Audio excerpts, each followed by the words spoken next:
famille d'accueil chez John et Joan Resch, qui l'adoptèrent bien qu'ils aient déjà 5 enfants à charge. C'était une petite fille très gaie, mais par moments elle piquait de violentes crises de nerfs et à l'âge de 8 ans, le médecin l'a mis sous calmant.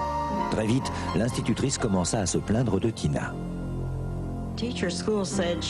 L'institutrice disait que Tina lançait des gommes, des stylos et ça commençait à poser des problèmes à l'école. Donc je lui ai demandé si elle avait vu Tina en train de le faire et elle m'a répondu que non, mais qu'elle était sûre que c'était Tina la coupable. L'institutrice faisait toute une histoire pour me faire prendre mes médicaments. Elle me faisait sortir de la classe devant tout le monde au lieu de me les donner discrètement. Les enfants de sa classe, voyant l'institutrice lui donner des médicaments, commencèrent à penser que Tina était folle et la situation devint vite invivable pour la fillette. Alors ses parents décidèrent de la retirer de l'école et de lui faire suivre une scolarité à domicile. Puis, dès que Tina fut en âge de le faire, elle s'occupa avec sa mère des orphelins que ses parents recueillaient en attendant qu'ils trouvent une famille adoptive. Du fait qu'elle ne suivait pas de scolarité à l'extérieur, Tina n'avait pas d'amis et ne quittait jamais sa famille. Asseyons-nous là, mon chéri. Et nous voilà servis. Je sais que c'est ce que tu préfères. C'est un matin de mars 1984, alors que la vie suit paisiblement son cours chez les Resch, que vont se déclencher de curieux phénomènes. Pourtant, ce jour-là, tout semble tranquille et normal.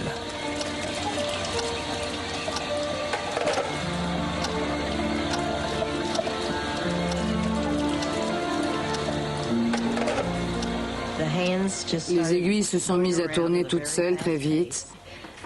La lumière de la cuisine s'est allumée. Je ne savais pas ce qui se passait. Tu as allumé la lumière? Non, j'étais dans l'autre pièce. Tu veux bien l'éteindre, s'il te plaît? Allez, tu vas marcher. Tina, tu veux arrêter ce petit jeu? Au début, Madame Resch pense que Tina lui fait une farce. Mais la suite des événements va lui prouver qu'il n'en est rien.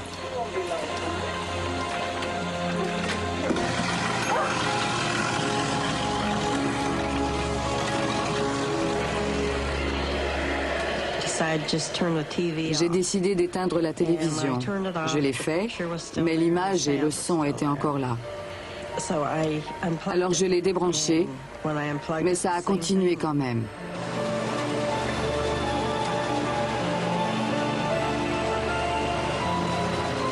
Bientôt, tous les appareils électriques de la maison se mettent à fonctionner tout seuls. Et lorsque John Resch rentre de son travail, quelques heures plus tard, rien ne s'est encore arrêté. John!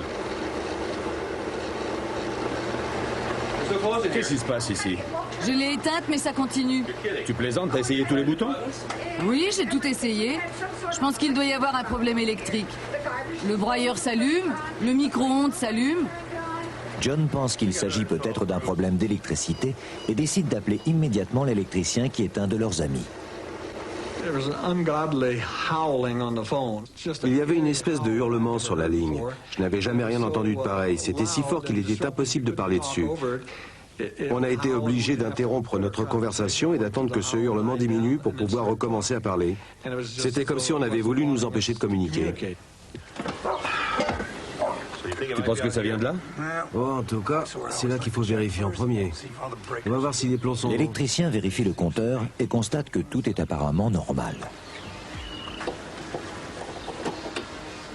Bon, il y avait un problème ce matin, mais ça a l'air d'aller maintenant. Si ça se reproduit, tu me rappelles, n'hésite pas. Bien sûr, merci beaucoup. Y a pas de quoi. Mais dès que Bruce passe la porte, l'étrange phénomène recommence. Papa! Bruce! Bruce pense que c'est Tina qui leur fait une farce. Il y a un interrupteur pour ça? Oui, oui, juste là. Bah, c'est allumé. Bien sûr que c'est allumé. Mais où est le problème? Si l'interrupteur marche, la lampe est allumée. C'est ça le problème. Les interrupteurs et les lampes s'allument et s'éteignent tout seuls. Ça fait ça tout seul. Oui. Tina, Non, j'ai rien fait. arrête. J'ai pas bougé, j'ai rien à voir avec tout ça.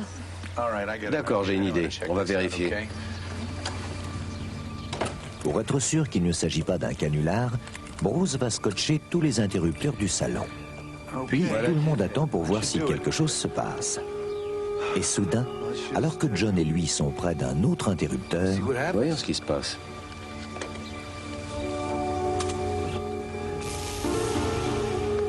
C'est allumé. La lampe du hall.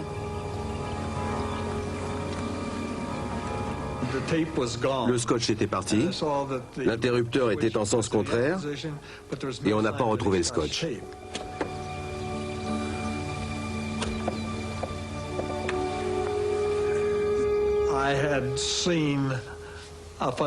J'ai vu un phénomène que je ne pouvais pas expliquer, et je me suis creusé la tête. Oui, j'ai eu peur, je dois avouer que j'ai eu peur. Je n'avais pas peur pour ma vie, non, c'était pas ça, mais ce qui était effrayant, c'était de penser que quelque chose d'autre qu'une main humaine avait été capable de faire ça.